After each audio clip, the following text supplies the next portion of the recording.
रहमतुल्लाहि व बरकातुहू। कैसे हैं आप सब? उम्मीद करती हूँ ठीक होंगे, खैर आफियत से होंगे। अल्लाह ताला आप सब की दुआएं कबूल फरमाए, आपकी दुआओं पे कुन कह दे और आपको ऐसी जगहों से रिज़्क़ अता फरमाए जिसके बारे में आपने शायद कभी सोचा भी ना हो, इंशाअल्लाह। एक सच्चा वाक़या आपको सुनाने लगी हूँ। एक बार एक बुज़ुर्ग के पास एक औरत गई, कहने लगी कि मेरे घर में रिज़्क़ की बहुत तंगी है, गुर्बत बहुत ज़्यादा है, घर में बेटियाँ भी मौजूद हैं, उनकी शादियाँ भी करनी हैं, जवान हो रही हैं, लेकिन इतने वसाइल नहीं हैं कि उनकी शादियाँ कहीं कर सकूं। तो उनसे कहने लगी, उन हज़रत से कहने लगी कि आप अल्लाह ताला के बहुत पसंदीदा इंसान हैं, आप बहुत इबादत गुजार हैं और बेशक अल्लाह ताला आपकी तमाम दुआएं भी कबूल करता होगा। तो आप मेरे लिए दुआ करें कि अल्लाह ताला मेरी तमाम परेशानियां दूर कर दे, इनका हल कर दे, मेरे रिज़्क़ में कुशादगी कर दे। वो बुज़ुर्ग बहुत ध्यान से उस औरत की बात भी सुन रहे थे, लेकिन वो बुज़ुर्ग उस वक्त एक अजीब कैफियत में बैठे हुए थे। यानी ये वो कैफियत थी जिसमें इंसान की रूह जो है वो मुकम्मल कनेक्शन के साथ होती है अल्लाह ताला के। यानी आप ये कह सकते हैं कि उस वक्त उस बुज़ुर्ग ने अल्लाह ताला से लो लगाई हुई थी और अल्लाह ताला से दुआ कर रहा था, मुसलसल दुआएं कर रहा था। इसी कैफियत में उस बुज़ुर्ग ने उस खातून से कहा कि जाओ और अपने घर से एक रोटी लेके आओ। वह खातून एक रोटी लेकर आई और उस बुज़ुर्ग ने उस रोटी के ऊपर दरूद शरीफ पढ़ी और वो रोटी उस औरत को दी थी और कहा कि इस रोटी को घर ले जाओ और खुद भी खाओ, यानी चंद नवाले खुद खा लो और चंद नवाले अपने बच्चों को खिला दो। उस एक रोटी से ऐसे कमालात हुए कि उस औरत के घर में रिज़्क़ के दरवाजे खुल गए, रिज़्क़ आना शुरू हो गया। ऐसे ऐसे असबाब और ज़राए पैदा हुए जिसके बारे में उस औरत ने सोचा भी नहीं था कि इन असबाब से और इन ज़राए से मेरे घर में रिज़्क़ आ सकता है, लेकिन आना शुरू हो गया। उस औरत ने सोचा कि क्यों ना मैं भी वही अमल जो उन बुज़ुर्ग ने किया था उसे दोबारा दोहराऊं। उस औरत ने रोटी बनाई, उस औरत ने नमाज पढ़ी और उसके बाद उसने दुरूद शरीफ पढ़ के उस रोटी के ऊपर फूंक दी। लेकिन उसके असबाब जो थे, जो ज़राए थे रिज़्क़ के, वो उस तरह से नहीं बढ़े जैसे पहले बढ़ रहे थे। उसने सोचा कि आखिर ये क्या माजरा हुआ। वो उस बुज़ुर्ग के पास दोबारा वापस गई, उससे जाके सारी कहानी बताई और बताया कि मैंने भी ऐसे ही किया था जैसे आपने किया था, लेकिन मेरे ज़राए अब उतने नहीं बढ़ रहे जितने पहले आपकी दी हुई रोटी को खाने के बाद बढ़े। तो ऐसा क्यों हुआ है? तो उस बुज़ुर्ग ने एक बहुत ही कमाल की बात उस औरत को बताई। उसने कहा कि मैंने जिस कैफियत में, जिस वजदान में, जिस कनेक्शन के साथ अल्लाह ताला से दुआ मांगी थी, तुमने उस वजदान में दुआ नहीं मांगी। यानी तुम्हारी रूह का उस वक्त अल्लाह ताला से कनेक्शन स्ट्रांग नहीं था। कई बार ऐसा होता है कि हम दुआ तो मांगते हैं, लेकिन उस वक्त जो हमारी कैफियत है वो इस तरह की नहीं होती, या वो तड़प नहीं होती हमारे अंदर कि हमारी दुआ जो है वो डायरेक्टली अल्लाह ताला तक पहुंच सके और कबूल हो सके। अपनी ज़ुबान से कलिमात तो अदा कर रहे होते हैं, लेकिन हमारी ज़ुबान की कलिमात में वो शिद्दत उस वक्त नहीं होती जो होनी चाहिए जिससे हमारी दुआ कबूल हो और हमारा कनेक्शन अल्लाह ताला के साथ स्ट्रांग हो।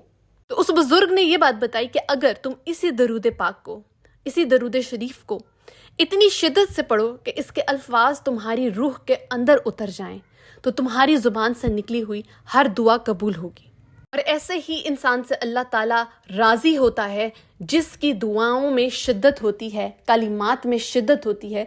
वो अल्फाज जो वो अपनी ज़ुबान से अदा कर रहा होता है, वो अल्फाज उसकी रूह में उतर चुके होते हैं, तभी मोअज़ज़ात होते हैं, तभी हमारी दुआएं फौरी तौर पर कबूल होती हैं। अब वो कौन सा तरीका है कि आप दरूद पाक को अपनी सोल तक पहुंचा सकते हैं, अपनी रूह के अंदर उतार सकते हैं और इससे मोअज़्ज़ात करवा सकते हैं? सबसे पहले आपने दरूद पाक को बेलौस होकर पढ़ना है। यानी आपने ऐसे पढ़ना है कि आपकी जहन में ये बात नहीं होनी चाहिए कि मैं सिर्फ अपना मकसद पूरा करवाने के लिए ही दरूद पाक पढ़ रही हूँ या पढ़ रहा हूँ। नहीं, आपने इस मकसद से पढ़ना है कि मैं अल्लाह ताला को राज़ी करने के लिए और उसके नबी सल्लल्लाहु अलैहि वसल्लम तक सलामती पेश करने के लिए, पहुँचाने के लिए इस दरूद पाक को पढ़ रहा हूँ, ताकि वो दोनों जो हैं, वो ज़ात जो है अल्लाह ताला की ज़ात, वो भी खुश हो और नबी सल्लल्लाहु अलैहि वसल्लम की ज़ात भी क़यामत के दिन मुझसे खुश हो। इस नियत के साथ आपने दरूद पाक को पढ़ना है। अक्सर लोगों को मैंने दरूद पाक सिर्फ इसलिए पढ़ते देखा है और सिर्फ एक मुद्दत तक पढ़ते देखा है कि मेरी ये फ़लाँ हाजत या फ़लाँ दुआ कबूल हो जाएगी तो बस फिर मैं इस अमल को छोड़ दूँगी। लेकिन याद रखिए कि इस तरह से मुआजिज़ात नहीं होते। अगर आप बेनियाज होकर درود پاک کو پڑھے ہیں، بے لوث ہو کر درود پاک کو پڑھے ہیں، آپ کا مقصد جو ہے وہ اللہ تعالیٰ کی ذات کو خوش کرنا ہے اور قیامت کے دن حضرت محمد صلی اللہ علیہ وسلم کی نظروں میں عزیز ترین انسان بننا ہے، تو ہی آپ کی دعائیں قبول ہوں گی، آپ کی زندگی میں معجزات ہوں گے۔ دوسری چیز یہ کہ جب آپ درود ابراہیمی، درود پاک کا ورد کرتے ہیں تو آپ کے اندر سرکار دو عالم کی محبت کی شدت ہر چیز سے زیادہ ہونی چاہیے۔ آپ کے اندر جو شدت ہے محبت کی، اللہ تعالیٰ کی محبت، وہ ہر دنیا کے انسان سے، چیز سے زیادہ ہونی چاہیے۔ پھر آپ ان معجزات کے گواہ بنیں گے جو آپ اپنی زندگی میں چاہتے ہیں یا آپ نے کسی اور کی زندگی میں ہوتے دیکھے ہیں۔ جب آپ درود پاک پڑھ رہے ہیں تو آپ کو دو ذات کے ساتھ، ایسی دو ذاتیں جن سے آپ کو محبت، ٹوٹ کر محبت کرنی ہے، وہ ہے سرکار دو عالم کی محبت اور اس سے بھی بڑھ کر ہے اللہ تعالیٰ کی محبت۔ یہ دو محبتیں آپ کو ہر چیز سے زیادہ ہونی چاہیے، یہاں تک کہ اس چیز سے بھی زیادہ جو آپ اس وقت مانگ رہے ہیں، وہ حاجت، اس سے بھی زیادہ وہ محبت آپ کے اندر ہونی چاہیے، حاجت سے بھی زیادہ اور اس انسان سے بھی زیادہ جس کو آپ اس حاجت میں مانگ رہے ہیں۔ اب وہ کون سے سائنس ہیں جہاں سے ہمیں یہ پتہ چلے گا کہ درود پاک ہماری روح میں اتر چکی ہے، ہماری روح میں پیوست ہو چکی ہے؟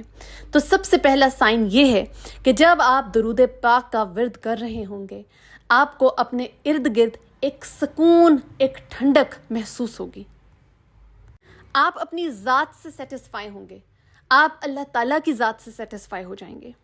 پلس اس کے ساتھ ساتھ آپ دیکھیں گے کہ آپ کے آس پاس جو لوگ ہیں وہ آپ کو عزت دینا شروع کریں گے، کیونکہ اللہ تعالیٰ نے اس بات کی گارنٹی دی ہے کہ وہ آپ کو دنیا اور آخرت دونوں میں عزت اور بلند مرتبہ عطا کرے گا اگر آپ درود پاک ورد کرتے ہیں، درود پاک کا، آپ اپنے درود پاک کو اپنی زندگی کا حصہ بنا لیتے ہیں۔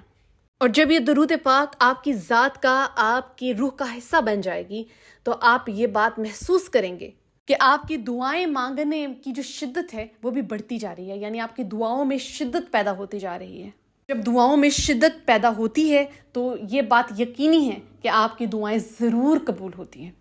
تیسری چیز، درود پاک آپ کی روح کو پاک کرتی ہے، اس کا نام ہی درود پاک اس لیے ہے، یعنی وہ درود جو پاک ہے، اور جب انسان کی روح پاک ہو جاتی ہے تو اللہ تعالیٰ کو اس روح سے بہت محبت ہے اور اللہ اس روح کی دعائیں قبول کرتا ہے جو پاک ہوتی ہے، صاف ہوتی ہے۔ روح کیسے پاک ہو رہی ہے؟ روح ایسے پاک ہو رہی ہے کہ درود پاک آپ کے ذہن میں جو آلودہ خیالات ہیں ان کو ختم کرے گا اور پاک، صاف اور اچھے اور پازیٹیو خیالات آپ کے ذہن میں آنا شروع ہوں گے۔ نگیٹیوٹی ختم ہو جائے گی اور پازیٹیوٹی آپ کی زندگی میں آ جائے گی، آپ کی ذات میں آ جائے گی، آپ کی روح میں آ جائے گی۔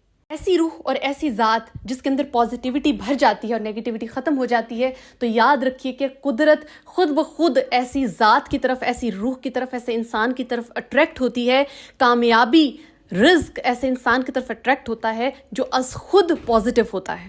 اب ایک بہت اہم چیز، وہ انسان جو درود پاک، درود ابراہیمی کا وجدان کے ساتھ میں بتا رہی ہوں یہاں پہ بار بار کہ ورد کرتا ہے، اب یہاں پہ ایک اور چیز انوالو ہو جاتی ہے، وہ ہے فرشتے۔ جی ہاں، جو انسان یہ عمل کرتا ہے، فرشتے بھی اس کے ساتھ اس انسان کے لیے دعا کرتے ہیں، اس پر سلامتی بھیجتے ہیں، اسے اپنی حفاظت میں لے لیتے ہیں اور اللہ تعالیٰ سے دعا کرتے ہیں کہ اے اللہ اپنے اس محبوب بندے کی دعائیں قبول کر۔ ان طریقوں پر عمل کریں، انشاءاللہ اللہ تعالیٰ آپ کی تمام دعائیں قبول کرے گا اور آپ کو اس دنیا اور آخرت میں کامیابی عطا فرمائے گا۔ اپنا بہت سارا خیال رکھیے۔ جزاک اللہ خیر۔